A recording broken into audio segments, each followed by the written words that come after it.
আসসালামু আলাইকুম। যে বটগাছটি বাতাসে দোল খাচ্ছে, এই গাছটি দিলকুশাতে। এটা হয়তোবা কোনো পাখি দূর কোথাও বটগাছের বীজ এনে এই জীবন বীমা টাওয়ারের সাইডে ফেলেছিল। হয়তোবা বসে এই খাওয়ার পরে এই বীজগুলো এখানে ফেলে দিয়েছিল। সেই বীজ থেকে এই বটগাছটা হয়েছে এবং অনেক বড় হয়েছে বটগাছটি দেখতে পাচ্ছেন, এবং বাতাসে দোল খাচ্ছে এবং কিছু ফলও দেখলাম এসেছে।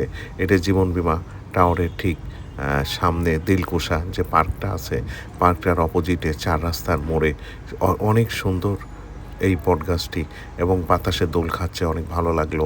তাই সকালে কিছুক্ষণ দাঁড়িয়ে দেখলাম, এবং বাতাস তাকে প্রশান্তি দিচ্ছে মানুষের, এবং প্রচুর ফল এসেছে এই বটগাছটিতে।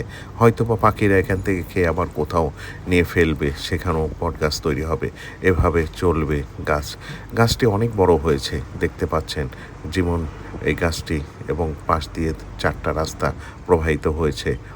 অসম্ভব সুন্দর লাগছে এই বাতাসগুলি যখনই দোল খাচ্ছে পাতাগুলি। ধন্যবাদ সবাই, ভালো থাকবেন, সুস্থ থাকবেন, সবুজের সাথে থাকবেন, সেই প্রত্যাশা রাখি।